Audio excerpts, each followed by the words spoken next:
Cinema ರಂಗದಲ್ಲಿ ಇವಾಗ ಒಂದು ಹೊಸ ಚರ್ಚೆ ನಡೀತಿದೆ. ಅಂದರೆ ಒಂದು ಕಮಿಟಿ ಬೇಕು ಅಂತಕ್ಕಂಥ ಹೆಣ್ಮಕ್ಳು ಧ್ವನಿಯನ್ನು ಕೇಳಲಿಕ್ಕೆ, ಹೆಣ್ಮಕ್ಳಿಗೆ ಆಗ್ತಾ ಇರುವಂಥ ಅರೇಂಜ್ಮೆಂಟನ್ನು ಕೇಳಲಿಕ್ಕೆ ತನಿಖೆಯನ್ನು ಮಾಡಿದ್ದಾರೆ. ಹೆಲ್ಪ್ ಸಮಿತಿ ಅಂತ ಹೇಳ್ಬಿಟ್ಟು ಒಂದು ಸಮಿತಿ ಮಾಡಿದ್ದಾರೆ. ಆ ರೀತಿಯಾದಂಥ ಒಂದು ಕಮಿಟಿ ಬೇಕು ಅಂತ. ಅದಕ್ಕೆ ಬೆಂಬಲವಾಗಿ ರಮ್ಯಾ ಹಾಗೆ ಸುದೀಪ್ ಅವರು ಕೂಡ ಸಹಿಯನ್ನು ಮಾಡಿದ್ದಾರೆ. ಸಹಿ ಸಂಗ್ರಹ ನಡೀತಿದೆ. ಆ ಬಗ್ಗೆ ನೀವು ನಿಮ್ಮ ವಿಷಯ ಏನಂತಂದರೆ ಇದು ಡೇ ಒನ್ನಿಂದ ನಡೀತಾನೆ ಬರ್ತಾ ಇದೆ. ಒಂದಷ್ಟು ಜನ ನೋಡ್ತಾರೆ, ಒಂದಷ್ಟು ಜನ ರಿಯಾಕ್ಟ್ ಮಾಡ್ತಾರೆ, ಇನ್ನೊಂದಷ್ಟು ಜನ ಇಗ್ನೋರ್ ಮಾಡ್ತಾರೆ. ಇನ್ನು ಸ್ವಲ್ಪ ಜನ ವಾಟ್ಸಪ್ ಸ್ಟೇಟಸು, ಫೇಸ್ಬುಕ್ಕು, ಇನ್ಸ್ಟಾಗ್ರಾಮ್ ಅಂತ ಹೇಳಿ ಮಾಡ್ಕೊತೀವಿ. ಬಟ್ ಪ್ರಾಕ್ಟಿಕಲ್ ಆಗಿ ನಮ್ಮ ಕಣ್ಮುಂದೆ ಏನಾದರೂ ಒಂದು ನಡೀತಿದೆ ಅಂತ ಅನ್ಬೇಕಾದ್ರೆ ಅದನ್ನು ಎದುರಿಸಿ ನಿಲ್ಲುವಂಥವ್ರು ಬಹಳ ಕಡಿಮೆ. ನಂದೇ ಒಂದು ವಿಚಾರದಲ್ಲಿ ಒಂದು ಯಾವುದೋ ಒಂದು ಪ್ರೆಸ್ ಮೀಟ್ ಸಮಯದಲ್ಲಿ ನಮಗೊಂದು ಏನಂತಾರೆ ವಿಯರ್ಡ್ ಆಗಿ ಪ್ರಶ್ನೆ ಕೇಳಲಾಗಿತ್ತು. ಆವಾಗ ನಮ್ಮ ಮೀಡಿಯಾದವ್ರು ಎಲ್ಲರೂ ನನ್ನ ಸಹಾಯಕ್ಕೆ ನಿಂತರು. ಬಟ್ ಸ್ಟಿಲ್ ನಮ್ಮ ಮೀಡಿಯಾದವ್ರು ಎಷ್ಟೇ ನಮಗೆ ಸಪೋರ್ಟ್ ಮಾಡಿದ್ರು ಕೂಡ ಈ ಕಾಮನ್ ಪೀಪಲ್ ಅಂತ ಬಂದಾಗ ಇಷ್ಟ ಬಂದಂಗೆ ಕಮೆಂಟ್ಸ್ ಮಾಡ್ತಾರೆ. ಸೊ ಅದು ಮಾನಸಿಕವಾಗಿಯೂ ನಮ್ಮನ್ನು ಕುಗ್ಗಿಸುತ್ತೆ. And also if somebody is hurt somewhere, ನೀವು ಅವ್ರನ್ನ ಸತ್ತೋಗ್ಬಿಡ್ಲಿ ಅನ್ನೋ ರೀತಿಯಲ್ಲಿ ಕಾಮೆಂಟ್ ಮಾಡಿ ಇನ್ನೊಂದು ಕೆಳಮಟ್ಟದ ಇದಕ್ಕೆ ಇದು ಮಾಡ್ತಾರೆ. ಇದು ಮಾನಸಿಕವಾಗಿ ಆಯಿತು ಅಂತಂದರೆ ಫಿಸಿಕಲ್ ಹರಾಸ್ಮೆಂಟ್ ಇನ್ನೊಂದು ಥರದಲ್ಲಿ ನಡೀತಾ ಇರುತ್ತೆ. ಪ್ರತಿನಿತ್ಯ ನಾವು ನ್ಯೂಸ್ನಲ್ಲಾಗಿರ್ಬೋದು, ನಮ್ಮ ಸುತ್ತಮುತ್ತಲಲ್ಲಿ ನಡೀತಾ ಇರುವಂಥ ವಿಷಯಗಳಲ್ಲಾಗಿರ್ಬೋದು ನೋಡ್ತಾನೆ ಇರ್ತೀವಿ. ಬಟ್ ಈಗ ಅದು ಹೊಸದಾಗಿ ಕಾಣಿಸ್ತಾ ಇದೆ. ಬಿಕಾಸ್ ಯಾರೋ ಪಕ್ಕದೂರಿನಲ್ಲಿ ಏನೋ ಒಂದು ಮಾಡ್ತಾ ಇದ್ದಾರೆ, ಇಲ್ಲಿ ಯಾರೋ ಒಬ್ಬರು ಇನ್ನೊಂದೇನೋ ಮಾಡ್ತಾ ಇದ್ದಾರೆ ಅಂತ. ನಮ್ಮ ಫ್ಯಾಮಿಲಿನ ನಾವು ಹೇಗೆ ಪ್ರೊಟೆಕ್ಟ್ ಮಾಡ್ಕೊಳ್ತೀವಿ, ಬೇರೆ ಒಂದು ಫ್ಯಾಮಿಲಿ ಹೆಣ್ಮಗಳನ್ನು ಕೂಡ ಅಷ್ಟೇ ರೀತಿಯಾಗಿ ಪ್ರೊಟೆಕ್ಟಿವ್ ಆಗಿ ರೆಸ್ಪೆಕ್ಟ್ಫುಲ್ಲಾಗಿ ನಡೆಸ್ಕೊಂಡ್ವಿ ಅಂತಂದರೆ ಇಂಥದ್ದೊಂದು ವಿಷಯನೇ ಕಾಣಿಸ್ಕೊಳ್ಳಲ್ಲ ಅಂತ ನನಗೆ ಅನಿಸುತ್ತೆ. ಆ್ಯಂಡ್ ಏನಾದರೂ ಒಂದು ಸಮಿತಿಯಾಗಿ ಏನಾದರೂ ಒಂದು ರೂಲ್ ಅಂತ ಬಂದು ಒಂದು ಸ್ಟ್ರಿಕ್ಟಾಗಿ ಒಂದು ಇದಕ್ಕೊಂದು ಶಿಕ್ಷೆ ಇರುತ್ತೆ ಅಂತ ಬಂತು ಅಂತಂದರೆ ಡೆಫಿನೆಟ್ಲಿ ಎಲ್ಲರೂ ಅಲರ್ಟ್ ಆಗ್ತಾರೆ. ಆ್ಯಂಡ್ ಅದಾದರೆ ಬಹಳಷ್ಟು ಎಲ್ರಿಗೂ ಖುಷಿ ಆಗುತ್ತೆ. Anything positive we have to support. Cinema ಇಂಡಸ್ಟ್ರಿಯಲ್ಲಿ ಬಹಳಷ್ಟು ವರ್ಷಗಳಿಂದ ಇದ್ದೀರಾ. ನಿಮ್ಮ ಗಮನಕ್ಕೆ ಯಾವ್ದಾದ್ರು ವಿಚಾರಗಳು ಬಂದಿದೆಯಾ? ಈ ಥರ ಅರೇಂಜ್ಮೆಂಟ್ ಆಗ್ತಾ ಇರೋದಿರ್ಬೋದು, ಅಥವಾ ನಿಮಗೆ ಯಾವ್ದಾರ ರೀತಿಯಲ್ಲಿ ಯಾರು ಅಬ್ಯೂಸ್ ಮಾಡಿದ್ದು, ಅರೇಂಜ್ಮೆಂಟ್ ಆಗಿದ್ದು, ಆ ರೀತಿಯಾದಂಥದ್ದು ನಡೆದಿದೆಯಾ? ಮೇಡಮ್ ಏನಾಗುತ್ತೆ ಗೊತ್ತಾ, ನಮಗೆ ಸಿಚುವೇಶನ್ಗೆ ತಕ್ಕಂಗೆ ನಾವು ಅದನ್ನು ಆಕ್ಸೆಪ್ಟ್ ಮಾಡ್ಕೊಳ್ಳೋದಕ್ಕೆ ಶುರು ಮಾಡ್ತೀವಿ. ಒಂದು ಬೈತೀವಿ, ಇಲ್ಲ ಇಗ್ನೋರ್ ಮಾಡ್ತೀವಿ. ಈಗ ಒಂದು ಈಸಿಯೆಸ್ಟ್ ವೇ ಇದೆ ಬ್ಲಾಕ್ ಮಾಡೋದು ಅಂತ ಹೇಳಿ. ಸೊ ಏನಾಗುತ್ತೆ, ನನಗೆ ಆಗಿರುವಂಥ ಎಕ್ಸ್ಪೀರಿಯನ್ಸಸ್ಗಳಲ್ಲಿ ಸಣ್ಣ ಪುಟ್ಟದ್ದೇ ಇರ್ಬೋದು. ಅಂದರೆ ಸ್ವಲ್ಪ ನಾನು ಜೋರಾಗಿ ಮಾತಾಡೋದ್ರಿಂದ ಆಗಿರ್ಬೋದು, ಅಥವಾ ಅಲ್ಲೆಲ್ಲ ಆನ್ಸರ್ ಮಾಡೋದ್ರಿಂದ ಆಗಿರ್ಬೋದು, ಕೆಟ್ಟ ರೀತಿಯಾದ ಎಕ್ಸ್ಪೀರಿಯನ್ಸ್ ನನಗೆ ಕಡಿಮೆನೇ ಆಗಿರೋದು. ಬಟ್ ಸಣ್ಣ ಪುಟ್ಟದ್ದು ಏನೋ ಒಂದು ನಡೀತಾ ಇರುತ್ತೆ. ನಾವು ಮಾತಾಡೋಕ್ಕೆ ಇಷ್ಟು ಬೋಲ್ಡಾಗಿ ಮಾತಾಡ್ಬೋದು ಅಂತ ಅನ್ಕೊಳ್ಳೋದಕ್ಕಿಂತ ಮುಂಚೆ ಏನೋ ಒಂದು ಇನ್ಸಿಡೆಂಟ್ ನಡೆದಿರುತ್ತೆ.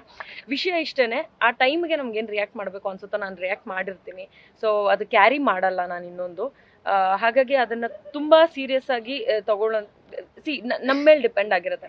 ಯಾವಾಗಲೂ ನಮ್ಮದು ಅಂತ ಒಂದು ಬೌಂಡ್ರೀಸ್ ಇದ್ದಾಗ ಯಾರು ಏನೂ ಮಾಡ್ಕೊಳಕ್ಕಾಗಲ್ಲ ಅನ್ನೋದನ್ನು ನಾನು ತುಂಬ ನಂಬ್ತೀನಿ. ಸೊ ಎಲ್ಲ ಹೆಣ್ಮಕ್ಳಿಗೂ ನನ್ನ ಕಡೆಯಿಂದ ನಾನೊಂದು ಹೇಳಬಹುದು ಅಥವಾ ಇಂಥದ್ದು ಮಾಡಬಹುದು, ನಾವೆಲ್ಲರೂ ಸೇಫ್ ಆಗಿರೋದಕ್ಕೆ ಅಥವಾ ನಾವು ಕಂಫರ್ಟಬಲ್ ಫೀಲ್ ಮಾಡೋದಕ್ಕೆ ಅಂತಂದರೆ we should always have a boundary. ನಾವು ಯಾವಾಗ ಅವಕಾಶಗಳನ್ನ ಕೊಡ್ತೀವೋ ಆವಾಗ ಯಾರು ಬೇಕಾದ್ರೂ ಎಂಟರ್ ಆಗ್ತಾರೆ, ಎಷ್ಟು ಬೇಕಾದರೂ ಮಾತಾಡ್ತಾರೆ, ಏನು ಬೇಕಾದರೂ ರಿಯಾಕ್ಟ್ ಮಾಡ್ತಾರೆ. ಸೊ ನಮ್ಮದಾಗಿರುವಂಥ ಬೌಂಡ್ರೀಸ್ನಲ್ಲಿ ನಾವು ಇದ್ದಾಗ ಮೇ ಬಿ ಸ್ವಲ್ಪ ನಮಗೆ ಸೇಫ್ ಅಂತ ಫೀಲ್ ಆಗ್ಬೋದು, ನಾವು ಕಂಫರ್ಟಬಲ್ ಫೀಲ್ ಆಗ್ಬೋದು. ಅಟ್ಲೀಸ್ಟ್ ಈ ರೆಸ್ಟ್ಲೆಸ್ನೆಸ್ಸಿಂದ ನಾವು ಹೊರಗೆ ಇರಬಹುದು ಅಂತ ಅನಿಸುತ್ತೆ. I hope that's all I am been following. ನಂದೊಂದು ಬೌಂಡ್ರೀಸ್ ಅಂತ ಇದೆ, ಸೊ ಅದನ್ನು ನಾನು ಫಾಲೋ ಮಾಡ್ತೀನಿ. ಅಪಾರ್ಟ್ ಫ್ರಮ್ ದಟ್ ಫೋರ್ಸ್ಫುಲ್ಲಿ ಯಾವುದಾದ್ರೂ ಒಂದು ಬಂತು ಅಂತಂದರೆ I think we have to react immediately, not litre.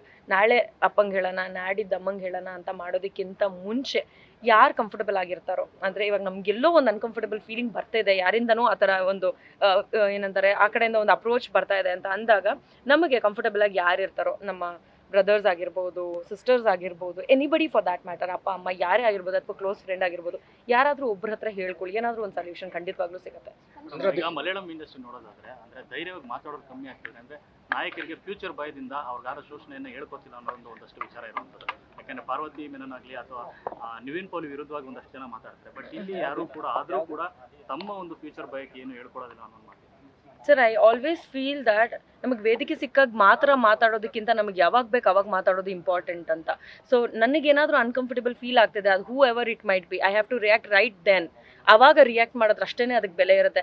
ಯಾರೋ ಒಬ್ರು ಮಾತಾಡ್ತಿದ್ದಾರೆ, ಕಮಾನ್ ನಾನು ಇವಾಗ ಹೋಗಿ ಮಾತಾಡ್ತೀನಿ ಅನ್ನೋಂಥ ಯೋಚನೆ ನನಗೆ ಯಾವತ್ತೂ ಬಂದಿಲ್ಲ. ಸೊ ಹಾಗಾಗಿ ಐ ಡೋಂಟ್ ನೋ, ಅದು ಅವ್ರವರ ಭಾವಕ್ಕೆ ಅಥವಾ ಅವ್ರವರ ಒಂದು ಏನಂತಾರೆ ಪರ್ಸ್ನಲ್ ಥಾಟ್ ಆಗಿರುತ್ತೆ. ನಾನು ಅದ್ರ ಮೇಲೆ ಏನೂ ಕಮೆಂಟ್ ಮಾಡೋದಕ್ಕೆ ಇಷ್ಟಪಡಲ್ಲ.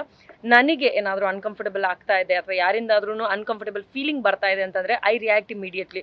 So I don't understand the other concept. ನಿಮ್ಮ ಪ್ರಕಾರ ಇಂಡಸ್ಟ್ರಿ ಇಲ್ಲ ಅಂತ ಈ ಅಡ್ಜಸ್ಟ್ಮೆಂಟ್ ಆಗಲಿ ಕಮಿಟ್ಮೆಂಟ್ ಆಗಲಿ ಆ ಥರದ್ದು ಏನ್ ಕಮಿಟಿ ಕಿರುಕುಳ ಆಗಿದೆ ಈಗ ಅಂತಂದ್ರೆ ಕೇರಳದಲ್ಲಿ. committee ಅದು ಮುಖ್ಯವಾಗಿ ಬಹಳವಾಗಿ ಹೇಳ್ತಿರೋದು ಅದನ್ನೇ, ಲೈಂಗಿಕ ಬೇಡಿಕೆಗಳನ್ನ ಇಡ್ತಾರೆ ಹೀರೋಯಿನ್ಗಳ ಮುಂದೆ ಅಥವಾ ನಟಿಯರ ಮುಂದೆ, ಕಲಾವಿದರ ಮುಂದೆ ಅಂತ. ಸರ್, ಈ ಅಂತೆಗಳನ್ನ ನಾವು ಬಹಳಷ್ಟು ವರ್ಷದಿಂದ ಕೇಳ್ತಾ ಇದೀವಿ, ಇದು ಹೊಸದಲ್ಲ. ಈ ಅಂತೆ ಅನ್ನೋದನ್ನ ಹೇಳೋರು ಯಾರೂ ಲೈವ್ ಅಲ್ಲಿ ಯಾವ ಒಂದು ವಿಷಯನೂ ತಗೊಂಬಂದು ನಮ್ಮ ಮುಂದೆ ಪ್ರೆಸೆಂಟ್ ಮಾಡಿಲ್ಲ, ಅಥವಾ ನಾನು ಯಾರ್ದು ಅಥವಾ ಎಲ್ಲಾದ್ರೂ ಈ ತರ ಡಿಸ್ಕಷನ್ ಆಗೋದನ್ನ ಕಣ್ಣಾರೆ ನೋಡಿಲ್ಲ. So it would be really nonsense if I comment on that. So ಅವಶ್ಯಕತೆ ಇಲ್ಲ ಅಂತ ಹೇಳ್ತಾರೆ. ಅವಶ್ಯಕತೆ ಇಲ್ಲ ಅಂತ ನಾನು ಹೇಳ್ತಾ ಇಲ್ಲ ಸರ್, ಇದು ಇರ್ಲೇಬೇಕು ಇಲ್ಲ ಎರಡನ್ನೂ ಹೇಳ್ತಾ ಇಲ್ಲ ನಾನು.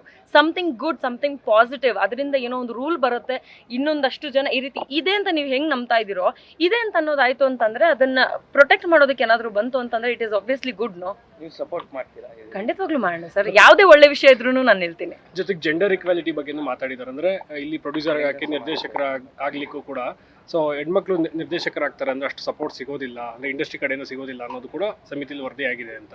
ಎಲ್ಲಾನು ನಮ್ಗೆ ಎಲ್ಲರ ಸಪೋರ್ಟೇ ಸಿಕ್ಕಿ ಮಾಡಬೇಕು ಅಂತಂದ್ರೆ ಯಾರು ಮುಂದೆ ಬರೋಕ್ಕಾಗಲ್ಲ ಸರ್. ನಮ್ಮ ಕಾಲ ಮೇಲೆ ನಾವು ನಿಂತ್ಕೊಳ್ಳೋದಕ್ಕೆ ಏನೇನು ಮಾಡೋದಕ್ಕೆ ಸಾಧ್ಯನೋ ಅದನ್ನೆಲ್ಲದನ್ನು ಮಾಡಿ ನಮ್ಮ ಎಫರ್ಟ್ಸ್ನ ಒಟ್ಟಿಗೆ ಹಾಕಿ ನಮ್ಮ ಅದೃಷ್ಟನೂ ಚೆನ್ನಾಗಿತ್ತು ಅಂತಂದ್ರೆ ಖಂಡಿತವಾಗ್ಲೂ ಆಗೋ ಕೆಲಸ ಆಗೇ ಆಗುತ್ತೆ. ನ್ಯೂಸ್ ಫಸ್ಟ್, ನಿರ್ಭೀತಿಯಿಂದ ನಿಮ್ಮ ಪರವಾಗಿ.